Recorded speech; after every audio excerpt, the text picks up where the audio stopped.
So last night I started feeling a little bit of symptoms of keto flu, and I went and measured my sugar, and my sugar was pretty low, honestly speaking. So I took a couple of electrolyte packets because that's the only thing I literally had was sugar, and it was like 1 a.m. so I had nothing I could take. Then went to sleep. So I think this is a great opportunity to sit down and talk about what exactly is my diet and why I'm doing exactly this diet and what were the alternatives that I was choosing between. This video is going to be very heavy on terminology, so I'm going to try my best to put something on the screen here that will at least give you some sort of explanation of the terms that I'm using. As I'm gonna go through, I'm gonna talk about them as well, so that should help. So the ketogenic diet, commonly referred to as keto, is a low carbohydrate carb intake diet designed to shift the body from consuming carbs as the main source of energy and changing it to being fats and ketones. Now here's the breakdown of key principles, right? The keto diet typically restricts the carbohydrate intake to around like 20 to 50 grams a day.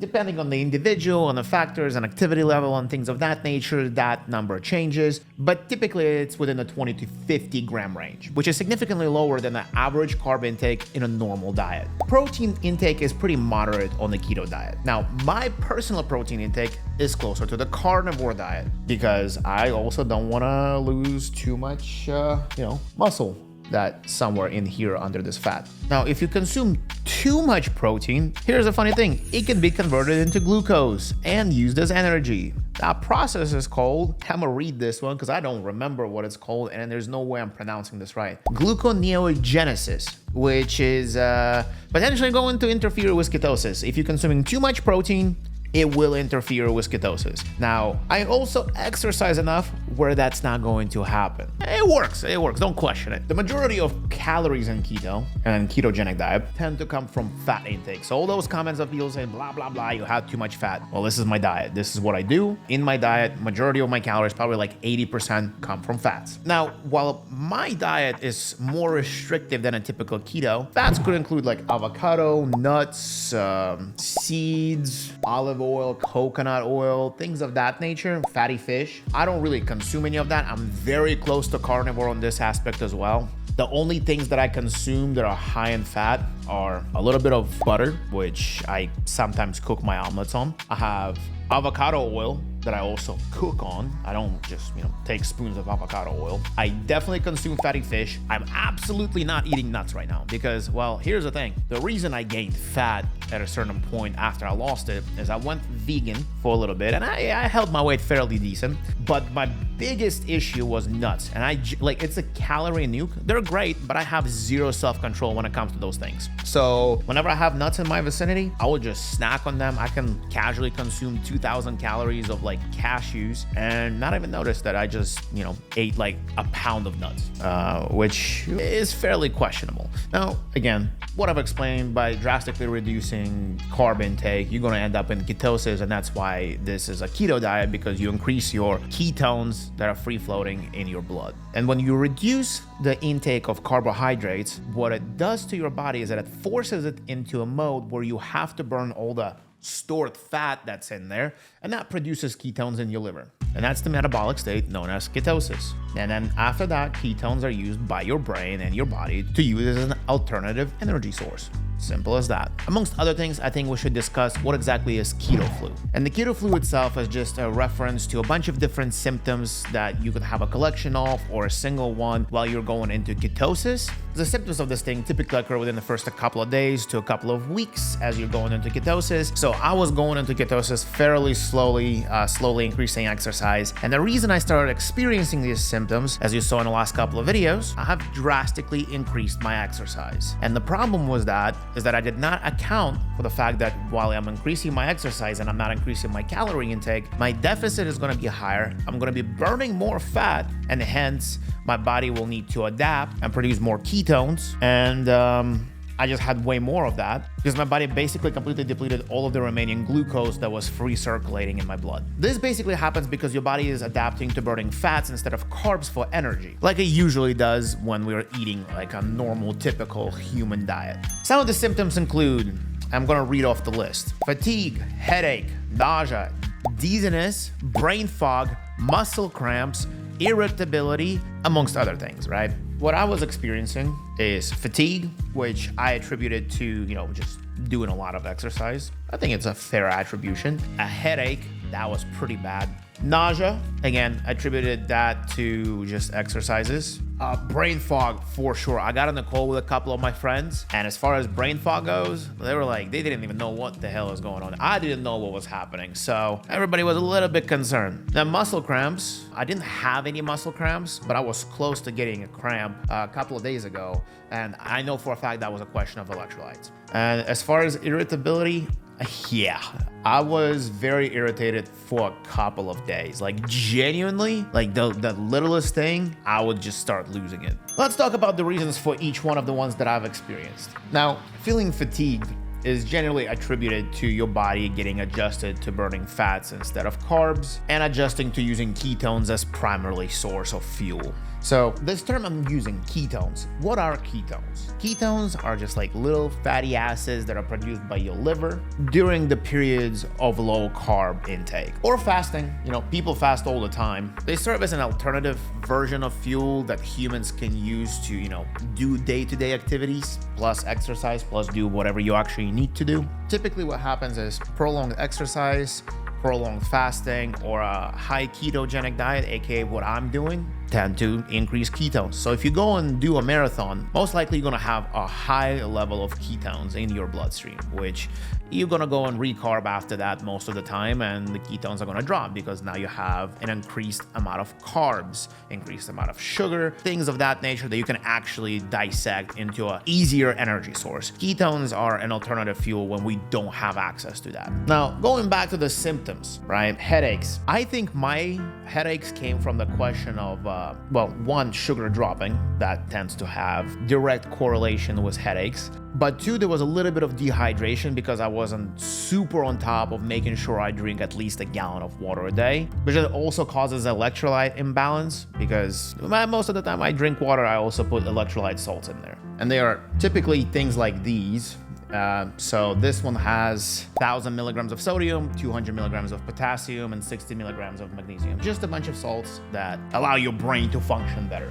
Now, the question of nausea, it's more of just your body getting adapted to a new diet, new digestion, new processes going in your body, creating far more energy out of fat rather than carbs and sugars, which sugar is a subcategory of carbs. So same thing, I suppose. And it most likely is just the question of your body adapting to a higher fat intake, because on a ketogenic diet, you also increase fat intake. And as you saw on yesterday's video, if you watched it, I worked out quite a decent bit, and then I ate fatty meats. Not many carbs at all, but fatty meats also increase your ketones because you're digesting the food that is quite literally fat and protein. Now, brain fog is usually attributed to your body getting used to using ketones as fuel instead of, again, carbs. Just a question of an adaptation period. Even today, a couple hours after, I'm already feeling a lot better. Now, I'm going to be definitely taking it a little bit easier for the next couple of days. Today is May 1st, and probably until May 5th, I'm going to take it a little bit easier on myself. My birthday is coming up, so I'm just going to get into a better flow, allow myself to go through this keto flu without an ungodly amount of external factors that will increase the symptoms. Again, question of electrolyte imbalance. So just got to make sure that I keep track of these as well. I'm going to do another blood work. I did one blood work, did not record it right before I started this weight loss series. Now I'm going to do one more in a couple of weeks where I just want to make sure that nothing is getting out of whack.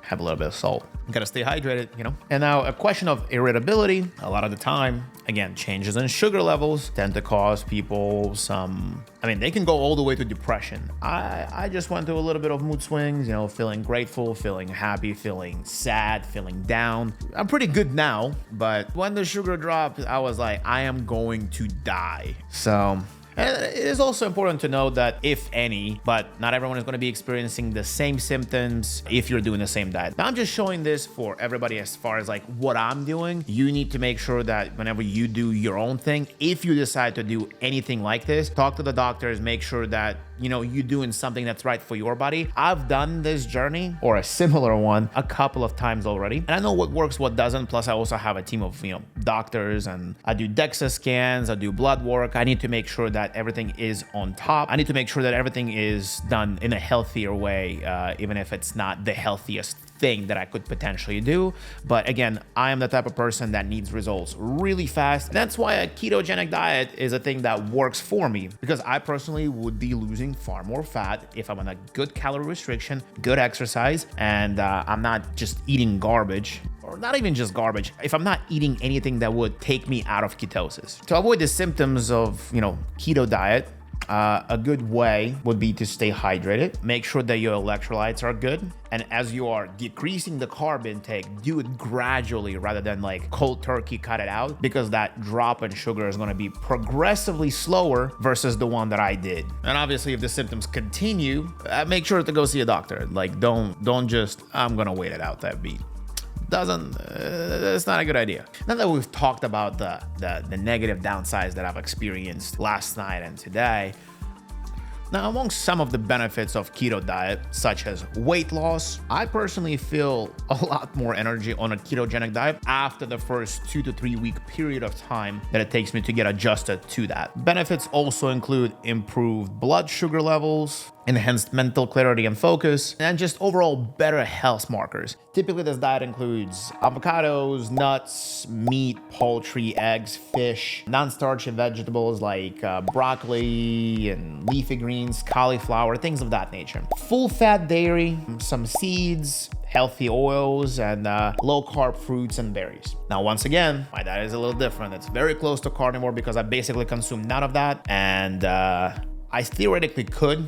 I might adjust my diet as I go to be a little more ketogenic rather than carnivore. Now, foods high in carbohydrates are restricted on keto diets, such as like sugary foods, grains, starchy vegetables. A lot of fruits are excluded, and most processed foods. So, like getting a pack of Doritos or something is not necessarily the best thing possible. It is fairly important to note that keto diet may not be suitable for everyone. It's recommended to consult with like a healthcare professional and things of that nature. And you might experience what we've talked about earlier is as keto flu, right? Nobody really wants to exist as an irritated human being. Now, here's a little bit of a difference between what I just described and what I'm talking about. So I'm somewhere down the middle between a carnivore and ketogenic diet. And the carnivore does not care about the carb intake itself. It only cares about consuming strictly meat products, or strictly animal products rather. So you're not going to be cooking on avocado oil, or you're not going to occasionally drink some almond milk, because that's not what you can have on a carnivore diet. Now, those are the things that I do consume, and to be quite frank, I think amongst everything, that's literally the last thing I have left. I'm not supposed to be consuming like Diet Cokes and stuff, and that's something I occasionally allow myself to have, and I shouldn't, and I'm getting better at not doing that. But overall, I would say that the main difference here is just a question of what you're allowed to eat, and I would say that the carnivore diet is a little bit more restrictive than what I am doing right now, because I cannot at all absolutely eat nothing outside of animal products if I were to go the carnivore diet. And that's why I'm on keto, because sometimes I allow myself to eat things that would not be allowed on just the animal style diet. Some of the people claim that one of the health benefits includes like reduced inflammation, and I would say that I get the same benefits from the ketogenic diet, just based on how exactly I eat. Now, it is important to note that both of these diets have a question of nutrient density, and sometimes you need to take supplements. I do blood work to make sure that if I do end up in the position where I need to go the supplement route, I will add the specific supplements I am lacking. Obviously, we are taking things like magnesium and salts and all of that to make sure that the electrolyte content does not disappear. Yeah, I would say that is the biggest concern that I have with that. Sustainability is a concern in some people. Again, this is not a diet that I'm looking to do for an extremely prolonged period of time. I am going to lose 100 pounds, maybe in 100 days, maybe in 6 months. I'm not necessarily focusing too much on that specific number. I do want to lose it in 100 days, but I don't necessarily focus on that specific time frame, because I want to focus more on just the quality of the pounds that I've lost. I can just go and lose all my muscle mass and dehydrate the hell out of myself, and I will lose like 50 pounds really quick. But to summarize everything, everything, keto and carnivore are very, very similar. It's just the carnivore diet has a little bit more restrictions. Now, the keto diet has improved weight loss, which is the primary reason why I chose that diet. Improved blood sugar level control, and keto diet is also linked to having improved lipid profile. So contrary to the initial concerns, research actually suggests that keto diet may lead to improvements in lipid profiles in a lot of individuals. Saturated fat intake is typically higher on the keto diet, and it often results in favorable changes in LDL particle size and distribution, as well as increases in the HDL cholesterol level. However, individual response to dietary fat intake can vary, and in my case, I am monitoring the lipid level. It's good. My body responds to this in a very positive way, and that allows myself to just not worry about that. So that being the case, that's kind of what my diet is. I'm going to take the rest of the day off and focus on my mind and health, and come back tomorrow where I'm gonna continue losing weight. Thanks so much for watching. I appreciate you. Subscribe, and I'll see you tomorrow.